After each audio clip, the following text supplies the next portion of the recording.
သူကအမကိုဘိုက်ကြီးအောင်လုပ်တာမဟုတ်ဘူးအမကဘိုက်ကြီးကျင်လို့သူ့ကိုဟော့တယ်ခေါ်သွားတာသူ့အမျိုးသမီးကအစာရင်ကင်စားတဲ့သူလိန်ဆက်ဆန်လို့ရလားဆိုပြီးအားလုံးပဲမင်္ဂလာပါရွှေစင် YouTube channel လေးနဲ့ပြန်လဲကြိုဆိုလိုက်ပါရရှင်အခုတင်ဆက်ပေးမယ့်ဗီဒီယိုလေးကတော့မိန်းကလေးတိုင်းအထူးသတိထားမယ့်ဗီဒီယိုဖိုင်လေးပဲဖြစ်ပါရရှင်ကဲဘာလို့လဲဆိုတာเนาะဒီဗီဒီယိုဖိုင်လေးကိုအဆုံးထိလိုက်ပါကြည့်ရှုပေးဖို့အတွက်ဖိတ်ခေါ်ချင်ပါတယ်ရှင်တစ်တော့ဘောမိတ်ဆွေများကိုကူညီလေးတစ်ခုတောင်းညင်ပါတယ်နော်အဲ့ဒါကတော့ကျွန်တော်အခုပြောမယ့်စကားတွေကိုကျွန်တော်ကြားစေချင်တဲ့လူရဲ့နားထဲရောက်အောင်ပို့ပေးဖို့ပါဒါဒီနေ့ဒါညီမတယောက်ကျွန်တော်လာပြီးတော့မှရင်ဖွင့်ပြီးတိုင်ပင်နေပေါ့ဒါပသိမ်မြို့ကနာမည်တော်တန်ရှိတဲ့ရွှေကျော်ဆရာတယောက်ကတဲ့ဒါသူနဲ့ပတ်သက်ခဲ့တဲ့ငကိုကြားကိစ္စရက်တွေကိုဟာလာအကောက်တူတွေဖွင့်ပြီးတော့မှအဆက်ခွဲမယ်ဆိုပြီးချင်းချောင်းနေတယ်တဲ့အဆင်မပြေဖြစ်တဲ့အခါတိုင်းမှာအကြိမ်ကြိမ်ချင်းချောင်းနေတယ်တဲ့စိတ်တွေလည်းညှင်ရတယ်အဲ့ဒါဘယ်လိုလုပ်ရမလဲတဲ့ဘယ်လိုလုပ်ရမလဲတဲ့ကျွန်တော်ပထမအဆုံးပြောချင်တာကဒီနေရာမှာချင်းချောင်းနေတဲ့နော်ရွှေကျော်ဆရာဆိုတဲ့လူကိုဒါဒီလိုပြောရတာရွှေကျော်ဆရာတွေကိုထိခိုက်ပါတယ်နော်ဒါတောင်းလဲတောင်းမှန်ပါတယ်ဒါပေမဲ့ပြောမှရမှာမလို့ပါနော်ခမ ्या ကိုကျွန်တော်ပြောချင်တာကခမ ्या ရဲ့နာမည်ဟာလာခမ ्या မိဘတွေမိသားစုတွေရဲ့နာမည်ခမ ्या ရဲ့လိပ်စာတွေမိသားစုတွေရဲ့လိပ်စာတွေနော်နောက်ကျောင်းရာဇဝင်တွေကိုသိကျင်ရင်မခက်ပါဘူးနော်သိကျင်ရင်မခက်ပါဘူးကျွန်တော်ပြောချင်တာနောက်ပြီးတော့ခမ ्या စဉ်းစားပါဟာလာတစ်ဖက် main ကလေးကိုခမ ्या ရှက်ကွဲမယ်ရှက်ခွဲတော့မယ်လို့ခမ ्या စိတ်ကူးလိုက်ပြီဆိုတာနဲ့နော်သိကြတယ်ခမ ्या လည်းရှက်ကွဲမယ်ခမ ्या ပတ်ဝန်းကျင်မှာခမ ्या တို့မိသားစုခမ ्या ပတ်ဝန်းကျင်မှာဟာလာခမ ्या တို့ပတ်ဝန်းကျင်မှာနှမသားချင်းမစာနာတတ်တဲ့ရုပ်မှရိုင်းဆိုင်နဲ့နော်လူစိတ်ဝဲတယောက်ဖြစ်နော်ရှင်တန်မလားနောက်ပြီးရင်လည်းခင်ဗျာထောင်ထဲသွားဖို့အကျဉ်းတည်တယ်နော်ရောက်အောင်လည်းပို့ပေးမယ်ဒါပြောတာနော်အသက်ကခင်ဗျာမငယ်တော့ဘူးခင်ဗျာအသက်ရွယ်ကျုပ်40ကတ်နေပြီအသက်ကမငယ်တော့ဘူး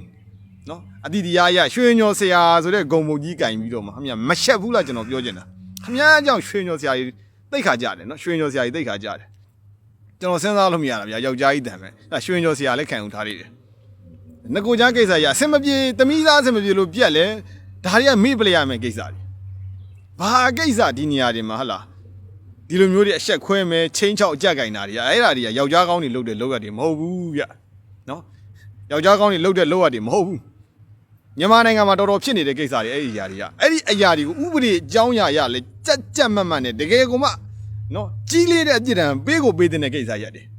ပေးကိုပေးတဲ့ကိစ္စရတယ်ဒါပေမဲ့သေချာတာကျွန်တော်ပြောချင်တာနော်ခမ ्या ဘလို့အကြောင်းကြောင့်ပဲရောက်ဒီပတ်သက်ခဲ့တဲ့ကိစ္စရက်တွေကနော်ခမ ्या မလုပ်ပါဘူးပဲပြောပေါက်ကြားလာပြီလားပေါက်ကြားလာပြီမီဒီယာတွေပေါ်မှာလူအများတွေတိလာပြီမြင်လာပြီဆိုတာနဲ့ခမ ्या ပြေးလို့ကိုမလွတ်စေရအောင်ဒါကျွန်တော်ချင်းဒီပေါက်ပြောရတယ်ခမ ्या လဲဟလာရွှေညော်စရာတယောက်ခမ ्या လဲခမ ्या ပတ်ဝန်းကျင်မှာအဆက်ကွဲခံရမှာကြောက်တယ်မလားကျွန်တော်ပြောချင်တာကျွန်တော်ခမ ्या ကိုချင်းချောက်တာမဟုတ်ဘူးနော်ချင်းချောက်တာမဟုတ်ဘူးဒါပြောပြတာခမ ्या နော်အဲ့ဒီညီမလေးကိုဆက်ပြီးတော့မှချင်းချောင်းနေမယ်နောက်ရှက်နေမယ်နောက်ပြီးတော့ခုနပြောလို့အကောက်တူတွေဖွင့်ပြီးတော့မှအဆက်ခွဲမယ်လို့စဉ်းစားလိုက်ရင်ခမ ्या ပတ်ဝန်းကျင်ခမ ्या မိသားစုတိုင်းဝိုင်းနေကြမှာခမ ्या ဘယ်လိုရှင်တန်မလဲဆိုတာတွေးထားပါနော်နောက်ပြီးတစ်ခုကြံတာကသေချာပေါက်ထောင်ထဲရောက်ပို့ပေးမယ်နော်အဲ့ဒါပါပဲအဲ့လောက်ပါပဲဒါယွန်လုံးလို့ကျွန်တော်ဒီလိုလူမျိုးတွေကိုယွန်လုံးလို့အဲ့ဒါစဉ်းစားပါနော်စဉ်းစားပ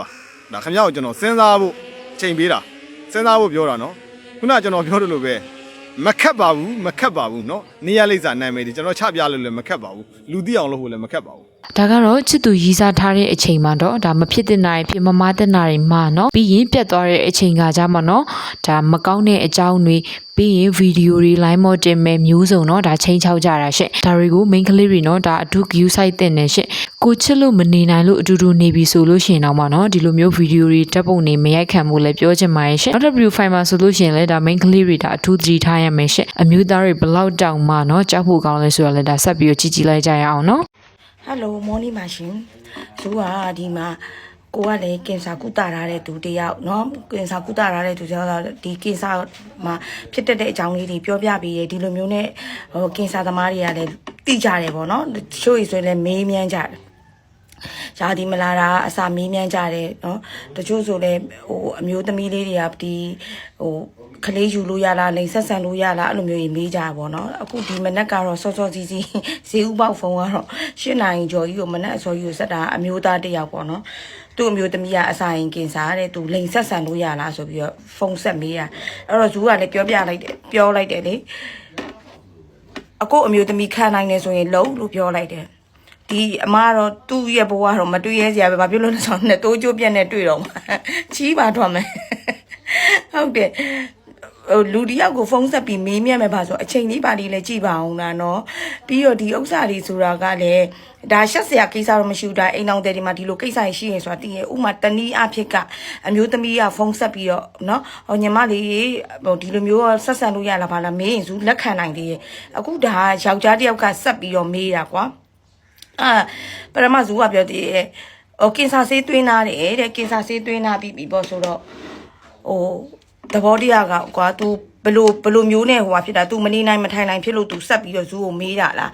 ဟိုတကယ်ဆိုရင်ဒီလိုမိန်းမတွေကယောဂဖြစ်ပြီးဆိုကြတဲ့ကဒီလိုစိတ်တွေကမရှိဘူးလေမရှိတော့ဘူးလေနော်ဟိုတော်တော်များများမရှိပါဘူးဒါပေမဲ့ယောက်ျားကိုမလွန်ဆန်နိုင်လို့လုပ်ပေးရတာသူတို့ရဲ့အိမ်တွင်းပြဿနာဒါအိမ်တွင်းပြဿနာဒါပေမဲ့ဇူးကိုဒီလိုမျိုးကြီးဟာကြီးတော့ဖုန်းဆက်ပြီးတော့မမေးတင်ဘူးလို့တော့ထင်တယ်သူ့မိန်းမကိုလှုပ်ချင်တဲ့ဟာကိုပေါ့နော်လှုပ်လို့ရလားဆိုတော့ပြောတယ်အားနဲ့ဇူးကတော့ပြောတယ်အခုမိန်းမခံနိုင်နေဆိုရင်လှုပ်လို့ဆိုပြီးတော့အဲ့လိုပြောလိုက်တယ်အဲ့ဒါကို तू ကဘာကိုထက်ပြီးတော့အတွန့်တက်လဲဆိုတော့သူများတွေရတယ်လှုပ်လို့မရဘူးပြောလို့တဲ့လှုပ်လို့မရဘူးဆိုတော့ကိုဝင်ရှိလို့မရဘူးကိုဝင်ရှိဝိုင်းကင်ဆာဆေးသွင်းနေတဲ့အခါမှာခလေးကို side effect ထိမှာဆိုလို့အဲ့လိုပြောတာအဲ့လိုပြောအကယ်၍မိန်းမတယောက်ကဒါဖုန်းဆက်ပြီးမေးတော့သူတေချာလေးတော့ရှင်းပြမှာပေါ့နော်စောစီစီလည်းဖြစ်တယ်ဒီလိုယောက်ျားတယောက်ကလည်းဖုန်းဆက်ပြီးမေးတယ်ဆိုတော့သူတေချာလည်းမရှင်းပြနိုင်ဘူးဟိုစိတ်ထဲမှာလည်းနည်းနည်းတစ်မျိုးဖြစ်သွားပါကွာအစောကြီးဒီလိုမျိုးဖုန်းဆက်မေးရလားဆိုပြီးတော့ဆိုတော့ဟိုဟာဖြစ်တာ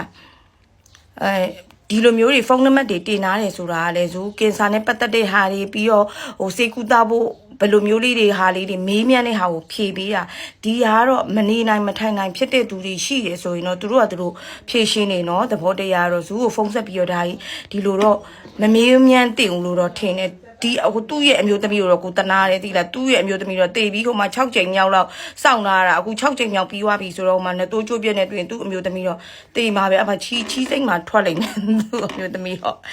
အဲ့ဒါပြောပြတာကိုယ်ကိုမှအဲ့လိုမျိုးကြီးလေကြုံရတယ်ဖုန်းဆက်မေးရကျန်တဲ့အချိန်ဒီမှာဒီလိုမျိုးဖြစ်တဲ့ဆိုရင်တော်သေးရနော်ဒီလိုမျိုးယောဂဝေဒနာခံစားရတဲ့အချိန်တော့နော်ဒီဘိန်းကလေးတွေကအေးစစ်စစ်လေးနဲ့หนีကျင်ကြမှာပဲလीနော်ဘလူရီရောင်မှလာပြီးတော့မေးနေရလည်းမသိဘူးနော်တော်တော်လေးကိုဒါအချိန်နေစိုးနေတဲ့အချိန်ပဲရှင်ဘိန်းကလေးတွေလည်းနော်အထူးသတိထားဆင်ခြင်လို့ရအောင်လို့ဒီဖိုင်လေးကိုတင်ဆက်ပေးလိုက်ခြင်းဖြစ်ပါတယ်ရှင်ကျမဗီဒီယိုလေးကတက်လောက်ပါပဲရှင်အဆုံးထိလိုက်ပါကြည့်ရှုပေးရတဲ့အတွက်အားလုံးကျေးဇူးအများကြီးတင်ပါတယ်ရှင်နောက်ထပ်ဗီဒီယိုဒီမှာပြန်လည်ဆုံတွေ့ကြမယ်နော်